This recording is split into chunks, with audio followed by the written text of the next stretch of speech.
तो हॉरलैंड और आज मैं आपके लिए डेमोनिक मूवी का एक्सप्लेनेशन लेकर आया हूँ जो कि 2021 में रिलीज हुई थी और ये मूवी हॉरर साइफाई मूवी है। ये मूवी बहुत ही ज़्यादा इंटरेस्टिंग है तो मैं आपसे ये रिक्वेस्ट करूंगा कि इस वीडियो को एंड तक पूरा जरूर देखना। में हम एक लड़की को देखते हैं जिसका नाम कार्ली था और वो अपनी माँ को ढूंढते हुए एक अबेंडन बिल्डिंग में एंटर करती है जिसमें से उसकी माँ की आवाज़ भी आ रही थी जो उसे हेल्प के लिए बुलाती है। फिर थोड़ा अंदर जाने के बाद कार्ली अपनी माँ एंजेला को एक रूम में बेड पर बैठे हुए देखती है और कार्ली के रूम के अंदर एंटर होते ही वहाँ पर वो आग लगा देती है। देन सडनली कार्ली की नींद खुलती है जिससे हमें ये समझ आ जाता है कि वो सिर्फ एक बुरा सपना देख रही थी। और यहाँ पर सीन शिफ्ट होकर कार्ली की रियल लाइफ पे आ जाता है जहाँ पर कार्ली किचन में काम करते हुए अपने उस भयानक सपने के बारे में सोच रही थी और तभी उसके फोन में मार्टिन का टेक्स्ट आता है। लेकिन कार्ली उसके टेक्स्ट बचपन के दोस्त थे, लेकिन मार्टिन की कुछ वियर्ड बातों की वजह से कार्ली उसे 6-7 सालों से नहीं मिली थी। तभी दोनों की बातों से हमें पता चलता है कि कार्ली किसी वजह से एंजेला से बहुत समय पहले ही अलग हो गई थी और तब सैम ने उनको बहुत सपोर्ट किया था। उसके बाद कार्ली घर पहुंचकर मार्टिन से मिलने का डिसाइड करती है और मीटिंग के दौरान मार्टिन बताता है कि फिलहाल में ही उसे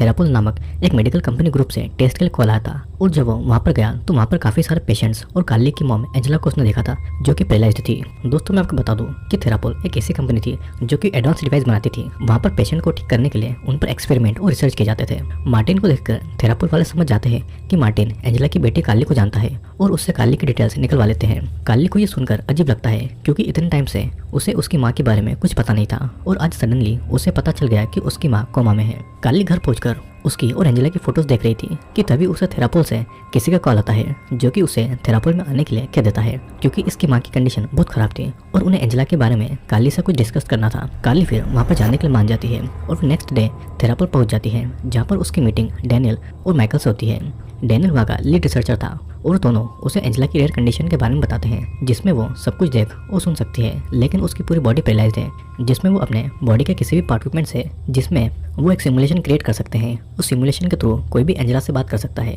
डैनियल उसे बताता है कि हमने कई बार ट्राई तो किया उससे बात करने के लिए लेकिन वो सिर्फ तुम्हारे बारे में ही पूछा करती है और उसके अलावा हमसे कोई भी बात नहीं करती है। वो ये भी कहते हैं कि हमारी इस रिसर्च से उन्हें कोई फायदा हो रहा है या नहीं इसका पता लगाने के लिए हमें उसके मन की बात जानना होगी। और कार्ली ये सब सुनने के बाद में इस चीज़ के लिए एग्री हो जाती है। फिर अब कार्ली को एंजेला के पास में लाया जाता है जहाँ पर एंजेला बुरी कंडीशन में होती है और उसके हाथ पर अजीब से निशान होते हैं। फिर वो इन एडवांस इक्विपमेंट्स की हेल्प से सिमुलेशन में एंटर करती है और वहाँ पर वो एक घर देखती है जहाँ पर वो अपने बचपन में रहा करती थी। फिर वो रूम में एंटर करती है और वहाँ पर एंजेला भी होती है और कार्ली उस पर काफ़ी चिल्लाती है लेकिन एंजेला उसे बार बार वापस जाने के लिए कहती है। अब सिमुलेशन से बाहर आने के बाद में कार्ली इंटरव्यू में अपना एक्सपीरियंस बताती है और काफ़ी बोलने के बाद भी वो अब वापस से सिमुलेशन में दोबारा नहीं जाना चाहती थी। फिर कार्ली को घर जाकर अच्छा फील नहीं होता है और मुंह धोकर बेड पर सोने के लिए जाती है और तभी उसे फिर से एक बुरा सपना आता है जिसमें उसे उसकी माँ की आवाज़ सुनाई देती है और एक अजीब सा सिंबल उसे दिखाई देता है जो कि एक क्रो की डेड बॉडी से बनाया गया था और उसे देखकर वो बहुत ही ज़्यादा शॉक्ड हो जाती है। अब अगली सुबह कार्ली की नींद खुलती है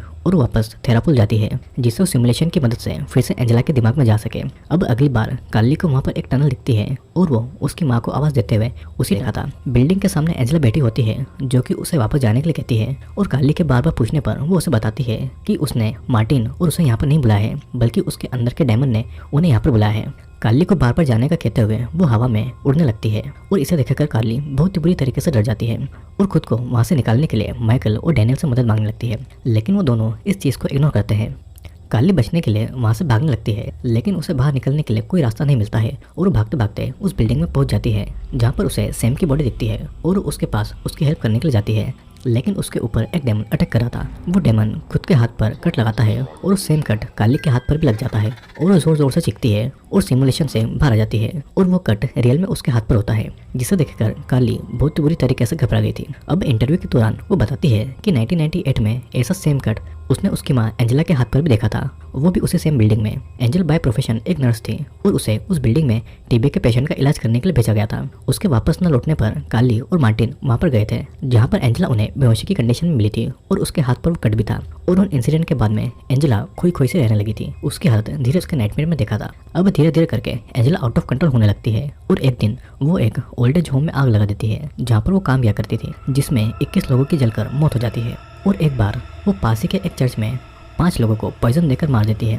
और उसके बाद पुलिस एंजेला को अरेस्ट कर लेती है। लेकिन जाते जाते एंजेला कार्ली की ओर देखकर वियर्ड से स्माइल करती है। ये सब बताने के बाद में कार्ली बहुत ही ज़्यादा इमोशनल हो जाती है और सैम को कॉल करके ये पूछती है कि वो ठीक है या फिर नहीं और फॉर्चुनेटली वो एकदम ठीक होती है। फिर कार्ली मार्टिन के पास में जाती है और वो उसे सब कुछ बताती है और उसकी बात पर पहले यकीन न करने के लिए वो मार्टिन से माफी भी मांगती है। तभी फिर मार्टिन उसे वही सारी बातें बताने लगता है और उसके अकॉर्डिंग एंजेला एक पावरफुल डेमन से पजेस्ड थी और जो नाइटमेयर कार्ली को आते हैं वैसे ही नाइटमेयर मार्टिन को भी आते हैं। और ऐसा इसलिए होता है क्योंकि वो डेमन फैमिली और फ्रेंड्स को नाइटमेयर दिखाकर टारगेट करने की कोशिश करता है। और वो बिल्डिंग जहाँ पर एंजेला पजेस्ड हुई थी वो किसी ऐसी जगह पर बनी है जहाँ पर सालों पहले से मर्डर्स और डेमोनिक पोजेशन के केसेस सामने आते रहते थे। वो ये भी बताता है कि वेटिकन हमेशा से एक आर्मी यूनिट को फंड किया करता है और कुछ प्रीस्ट को चुनकर उन्हें सोल्जर बनाया जाता है और उन्हें पैसे और मॉडर्न इक्विपमेंट्स दिए जाते हैं जिसे वो डेमन का खात्मा करने बनवाता है जहाँ पर कोमा और पजेस्ड लोगों का ट्रीटमेंट किया जाता है। मार्टिन के अकॉर्डिंग थेरापुल वाले प्रीस्ट है जो कि एंजेला पर एक्सोर्सिज्म करके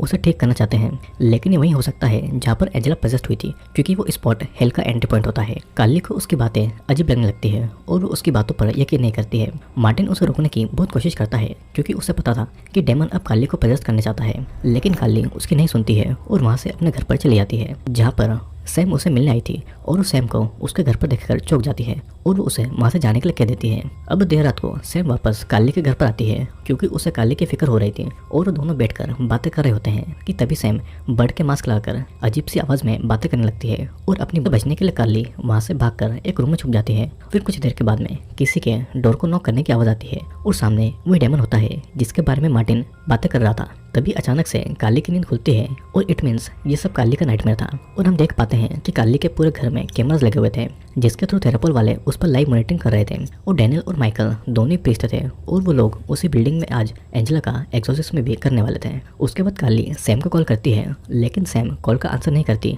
तो कार्ली फटाफट रेडी होकर सैम के घर के लिए निकल जाती है। जब वो सैम के घर पर पहुंचती है तो वहाँ पर कोई भी नहीं था और घर का दरवाजा खुला हुआ था और कार्ली फिर पुलिस को वहाँ पर बुलाती है, लेकिन पुलिस इस केस को सीरियसली नहीं लेती है। फिर वो वहाँ से मार्टिन के घर पर जाती है सैम को ढूंढने के लिए और सैम को ढूंढने के लिए उसकी हेल्प मांगती है। फिर वो दोनों उस जंगल में जाते हैं जो कि बिल्डिंग के पास में था। सैम उन्हें वहाँ पर डरी डरी से मिलती है और उसे ये खुद नहीं पता था कि वो यहाँ पर कैसे पहुंची। वो बताती है कि उसने कुछ लोगों को देखा है जो कि एंजेला को उसी बिल्डिंग के अंदर लेकर जा रहे थे। उसके बाद वो सैम को कार में सुलाकर खुद उस बिल्डिंग की तरफ जाते हैं जहाँ पर डैनियल के कई सारे टीम मेंबर्स की डेड बॉडीज होती है और डैनियल की वो लोग पजेस्ड विक्टिम को उसी जगह लेकर जाते हैं जहाँ पर वो पजेस्ड हुआ हो और उस सिमुलेशन की मदद से उन्हें विक्टिम के मन में जाने का रास्ता मिलता है ताकि वो डेमन को बाहर निकाल सके। और डेमन अब माइकल की बॉडी में आ गया है और उसने माइकल को पजेस्ट कर लिया है और उसने ही हम सभी को मारा है और अब वो डेमन आज़ाद हो चुका है और तुम्हारा पीछा नहीं छोड़ने वाला है। वो उस डेमन को खत्म करने के लिए कार्ली को एक पुराना और पवित्र खंजर देता है जो कि वेटिकन सिटी में हजारों सालों से होता है और यहाँ से कार्ली उस बिल्डिंग के अंदर जाती है जहाँ पर वो एंजेला को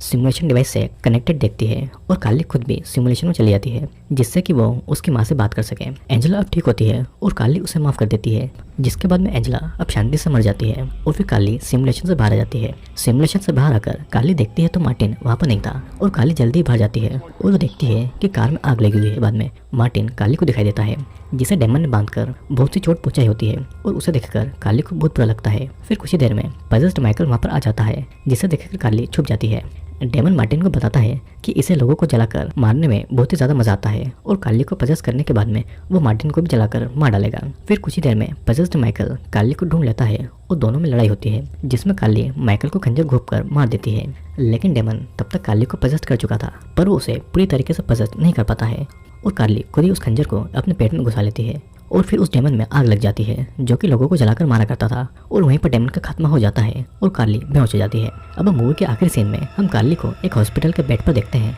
जहाँ पर उससे मिलने के लिए मार्टिन आया था और ये दोनों एक दूसरे को देखकर खुश होते हैं। फिर हम कार्ली को उसकी मॉम की ग्रेव पर फूल रखते हुए देखते हैं। उसके फेस पर एक पीसफुल स्माइल होती है और इसी के साथ में ये मूवी यहीं पर एंड हो जाती है। दोस्तों इस मूवी में ये बताया गया है कि वेटिकन में ताकि डेमन को खत्म करने के लिए नए नए इक्विपमेंट्स डेवलप हो पाए और इसी बीच वहाँ पर वो पजेस्ट लोगों को लाया करते हैं और उन पर एक्सपेरिमेंट करके उनके अंदर के डेमन को निकालते हैं। एंजेला एक ऐसे डेमन से पजेस्ट थी जिसे लोगों को जलाने में बहुत मजा आता था और एक सिमुलेशन डिवाइस की मदद से वहाँ के प्रीस्ट एंजेला की बेटी कार्ली को एंजेला के पास में भेजते हैं ताकि उसका डेमन बाहर निकाल सके, लेकिन एंजेला के मरने के बाद में प्रीस्ट माइकल खुद ही पजेस्ट हो जाता है और उसे कार्ली मार डालती है। मूवी के एंड में वो डेमन मारा जाता है और इसी के साथ में इस मूवी की हैप्पी एंडिंग हो जाती है। तो दोस्तों आज के वीडियो में सिर्फ इतना ही। मैं उम्मीद करता हूँ कि वीडियो आपको जरूर पसंद आएगा। वीडियो अगर पसंद आया हो तो वीडियो को लाइक और नीचे कमेंट करके जरूर जाना, मैं आपका कमेंट का रिप्लाई जरूर करूँगा। तो अब मैं आपसे मिलूंगा।